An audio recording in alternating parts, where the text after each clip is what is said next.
اذا الى تبعتوا معنا مستمعينا البارح والبارح تكلمنا على جوج المواد مهمه جدا الصحه ديالنا، موجوده بزاف، كانت حاضره في المائده المغربيه، للاسف ولينا تنتخلاو عليها، لكن باقي الوقت باش نرجعوا ليها. تكلمنا على الشعير، على النخاله. اليوم غادي نكملوا في نفس النطاق في اطار المأكولات اللي تتساهم على اذابه الدهون. اختارينا هذا الموضوع اون رياكسيون اللي واقع في الانترنت. فمؤخرا ولينا تنشوفوا خلطات معجزه، مشروبات معجزه تذيب الدهون في 4 أيام، في اسبوع، تتنعس قبل ما تتنعس تشربها تصبح ضعيف. يعني شفنا اكيد انتم بحالي تيوصلوكم دي ميساج بحال هادو. سمعنا على القرفه، سمعنا على سكنجبير، على بزاف الحوايج. حسينا بالمسؤوليه انا وسينابيل العياشي تجاه المستمعين ديال راديو دوزام باش نوروهم في هذا النطاق هذا. ماشي كلشي اللي تيدار في انترنت هو مفيد وصحي وصحيح. فاليوم معنا الاخصائي في ميدان التغذيه باش يجاوب على ما بين قوسين هذه الادعاءات. كيف ما قال واحد الاستاذ دكتور استضفنا في صباحيه دوزام، جوجل راه ماشي طبيب جوجل راه ماشي دكتور.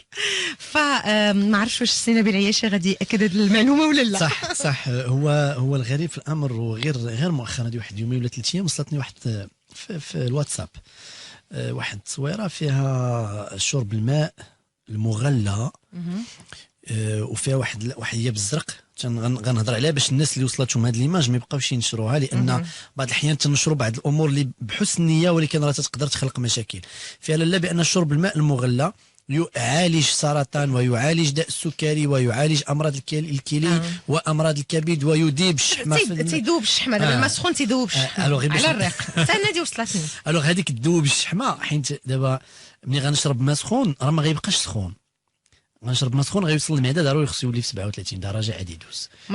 دونك كيحيدوا ديك القضيه ديال ان راه ملي تندوبوا الشحمه في الجسم ديالنا كاين جوج طرق باش غادي ندوبوا الشحمه، لا غير.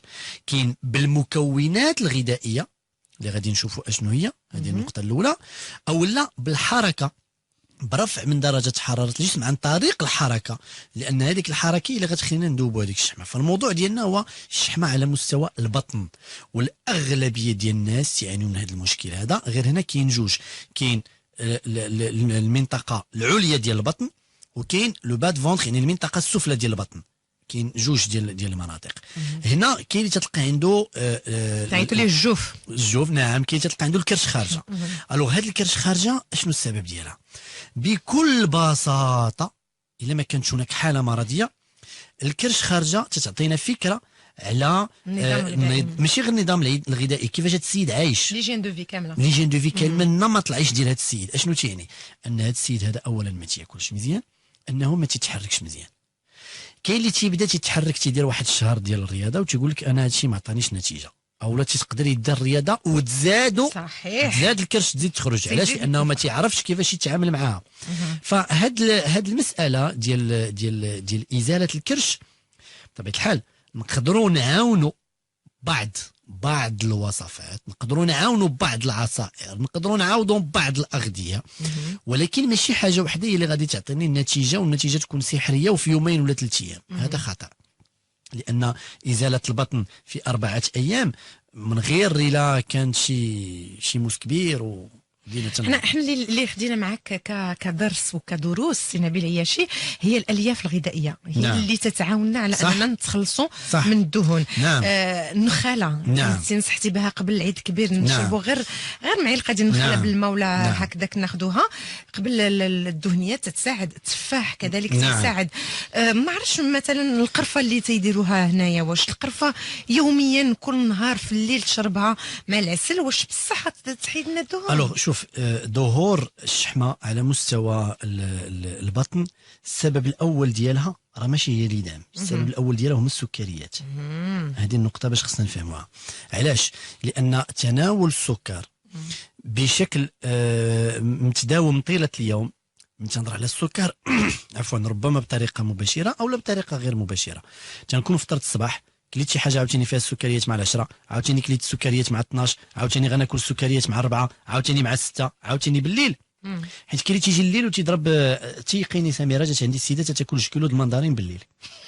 قسما بالله. والمندرين راه جوج فاكهه كيلو د المندرين ومفيده مزيان، فيتامين سي، ولكن 2 كيلو راه فيها سكريات حتى هي.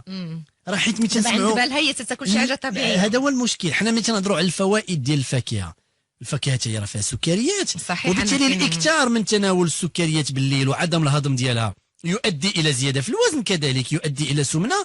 لان الخطير في الامر ان هذه السكريات تتحول الى شحوم وتتحول الى دهون في حاله عدم الحرق ديالها. فمني غنبقى ناخذ انا السكريات سواء كانت طبيعيه او لا اخرى، الا كثرت منها راه واخا تكون طبيعيه، راه الاكثار منها تتحول الى شحوم وتتحول الى دهون. لهذا فنتناول نعم الفواكه ولكن ماشي 2 كيلو في النهار، نتناول التمر نعم ولكن ماشي كيلو ونص في النهار.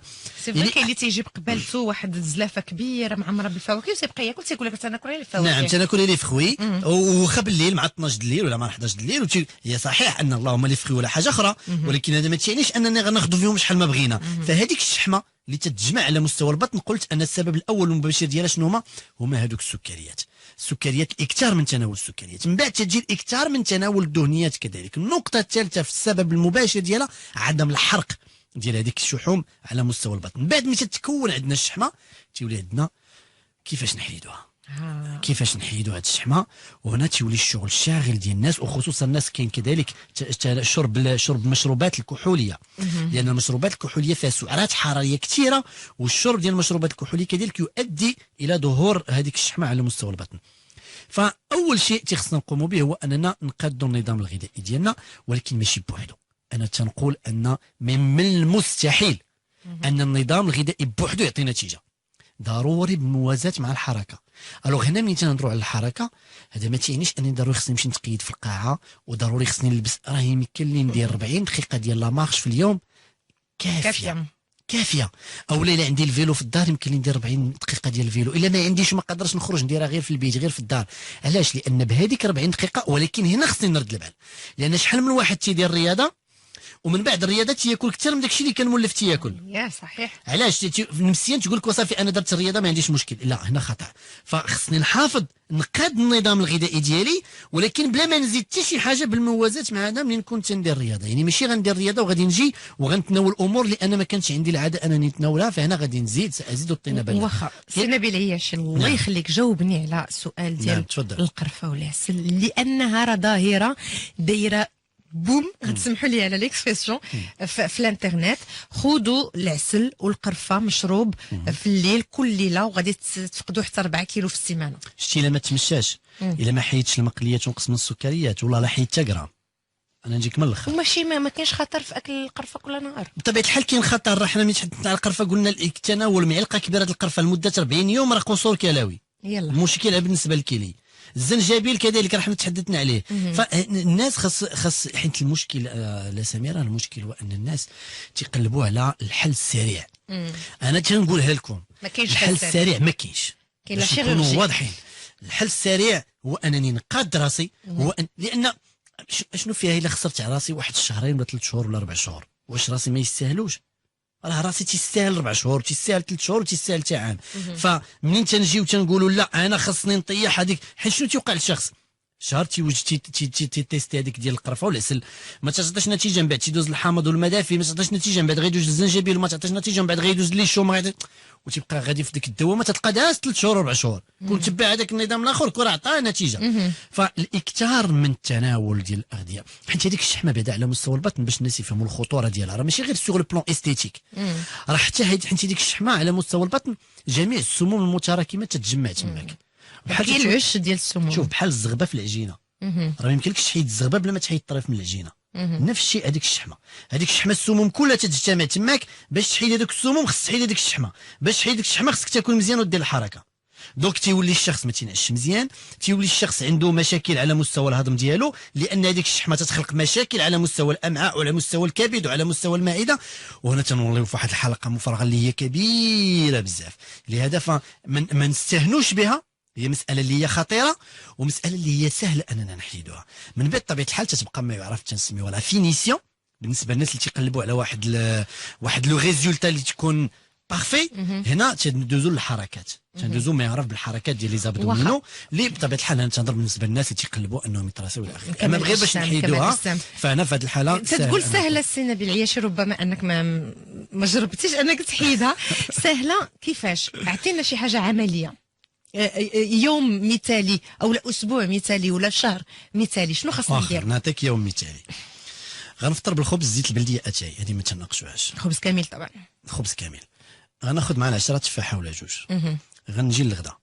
الغدا الشلاضه ديالي يكون فيها الخيار، يكون فيها ليشو، يكون فيها الباربه، يكون فيها خيزو، يكون الخس، يكون البسباس.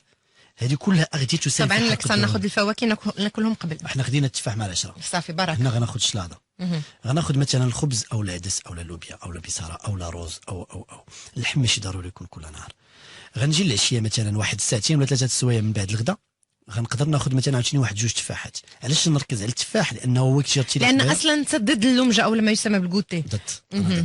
نقدر نجي مع الخمسه ولا 6 العشيه ناخذ تميرات مثلا 5 تميرات ما عنديش مشكل. هنا غيجي العشاء. واش العشاء ضروري انني نستعمل العشاء؟ ماشي ضروري. نقدر نشرب زلافه ديال الصوبو وغتساهم ليا في حرق الشحوم وفي حرق الدهون اللي عندي في الجسم ديالي.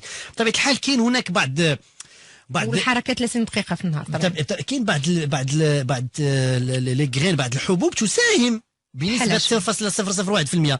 الزنجلان مثلا، زريعه الكتان مثلا، تساهم في حرق الدهون، في حرق الشحوم داخل الجسم ديالنا. فهمتي؟ نجي نهضر على مثلا الليشو المكور يساهم في حرق الشحوم، اللفت يساهم في حرق الشحوم، القوق يساهم في حرق الشحوم، البسباس يساهم في حرق الشحوم. فالتناول ديال هذه الاغذيه تيدوز اسبوع خضرين من الاحسن، من الاحسن يكونوا خضرين. فملي تدوز انت كليتي هذا شرب الماء كذلك. شرب الماء ديال 2 لتر الماء في النهار، غير الماء بوحده يساهم كذلك في حرق الشحوم. نبتعد عن المقليات، نقلل من تناول السكريات، ندير واحد 30 ولا 40 دقيقه في اليوم. وهذه مساله صعيبه سبحان الله. ولكن في ظل هذه العوامل. شوف انا دائما تنرجع لك يا سميره، لان انت بالنسبه لي المثال ديال المراه المغربيه. شوف مادام استطعتي والناس كلهم شاهدوها والناس كلهم عرف تيشاهدوا في التلفازه انك تبارك الله عليك نقصتي الوزن من بعد الولاده بواحد الشكل اللي هو مزيان وزوين، مادام قدرتي ديريها الا والعيالات الاخرين يقدروا يديروها. ماشي العيالات كلهم حداهم السي نبيل العياشي. لا على اي السي نبيل العياشي حاضر معكم في كل سمعان كل نهار على امواج راديو دوزام، حاضر معكم كذلك كل يوم على القناه الثانيه في صباحيه دوزام. الا بغيتوا تستافدوا حتى انتم بحالي من النصائح ديالو. شكرا لك سي نبيل العياشي. نتلاقاو غدا ان شاء الله وموضوع اخر تهم التغذيه ديالكم. الى اللقاء.